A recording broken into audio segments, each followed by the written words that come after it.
This video is of course sponsored by DistroKid, but I'll have more about them at the end of the episode. It's been a while since I cooked up something in real time with you guys, so I've got this template ready to go with just 4 instruments. I'm going to show you how easy it is to create a vibe like the Producer 1-2 or that kind of old school boom bap lo-fi. So let's get started. As always, this project is available at the Patreon. We're going to start with some jazzy chords. I'm not too worried about the metronome tempo or playing in time. As long as my chords are spaced out, then that means I'm going to be able to chop them up in sampler. Let's see what we come up with.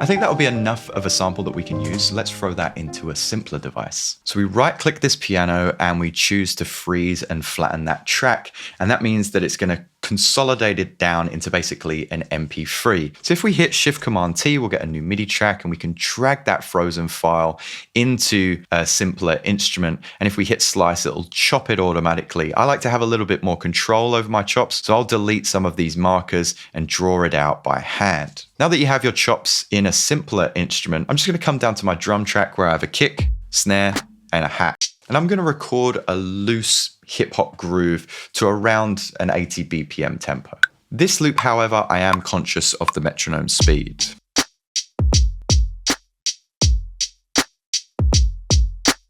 The only things that I'm going to quantize in this grid are the first kick drums on the downbeats. That's probably going to serve me quite well, and then I'm going to loop that up for 4 bars. Now this gives me something to record my sample to. Currently, we're at the original pitch. What I want to do is just pitch this down 2 semitones. And let's see what that sounds like with our drums.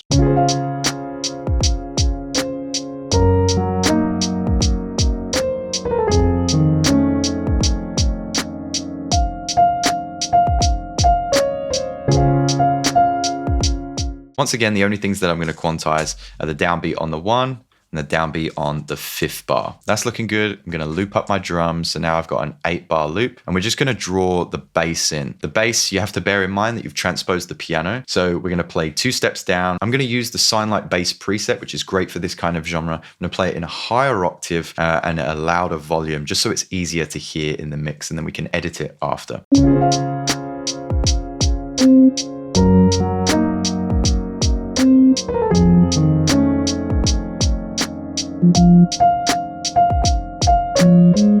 Let's capture record that and pull that back so we can see all of our notes. And let's make sure that we're not losing that first note here. You can see that my bass notes are super sparse. I'm going to pitch those, I think, down just 1 octave. Not sure if that's too high still. I think I'm going to keep it higher, but let me know in the comments if you felt that this was too high and it should be a little bit warmer. So that's basically our loop. Now to get that lo-fi dusty kind of feel, we want to make sure that we process these instruments. I'm going to take these 2 instruments, I'm going to group them. We're going to start things off with the vinyl distortion preset. Let's add some vibrato as well. We'll add raw because we want some saturation, then the glue compressor, and then a limiter on the end just in case. Let's see what that sounds like. It's probably going to be a little bit too much at the minute. I'm going to dial it in. Cool, so raw is doing a lot, as is the vinyl distortion. Let's pull that crackle up, maybe the drive down a little bit. Let's take the output down of the vibrato. We can dial in that rate if we need.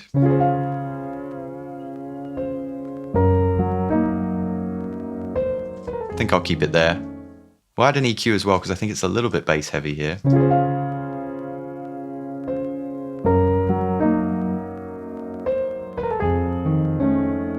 And that note is just a little bit piercing. I'm gonna add raw. This is like a multi-band kind of distortion or saturation device. We'll add like a dB of drive. We'll up the tone a little bit, up the amount. And we'll bring that frequency down. Just to kind of give it that kind of lo-fi rolled off effect. Let's set this to parallel. Now we get access to stage 2. We can add an extra bit of distortion in the highs. We're going to add a little bit of glue compressor I like to choose the bandpass mode, bring this down and get rid of some of those muddy notes. Let's bring back the drums. High attack, quick release.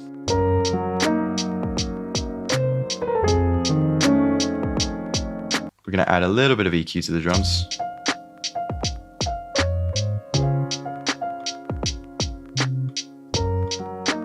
We're going to add drum bus as well, just to make it pop a little bit of drive, teeny bit of crunch, kind of dampen these drums.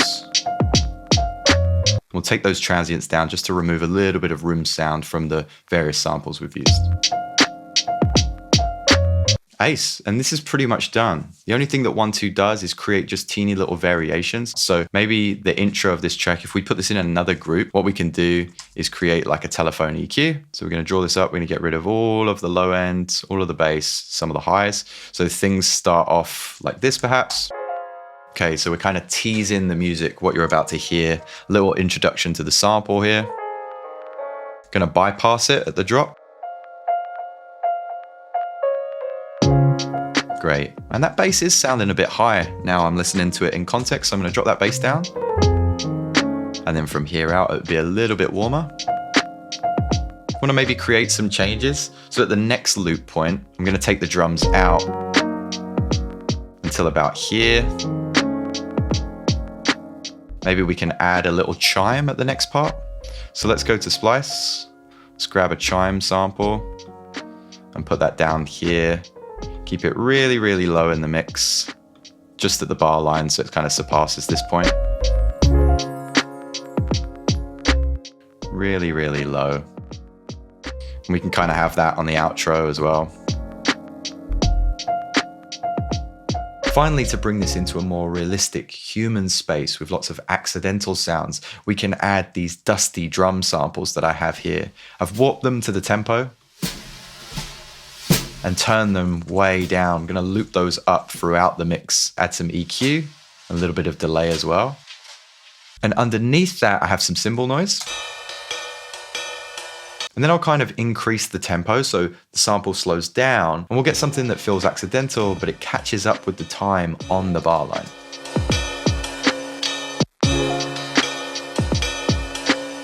Yeah, something like that. So that's really loosely out of time. But if I cut it just here, we get like a really cool loop that we can, again, turn down inside the mix.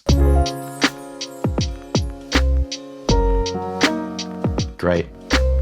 We can even group that, add that to a compressor, and side chain it to our drums.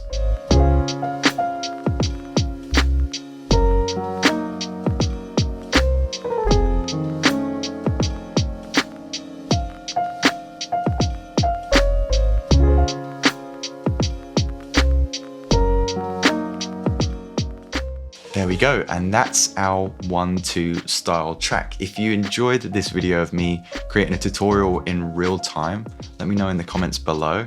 As always, this project is available at Patreon. Thank you so much for swinging by, and I'll see you next time.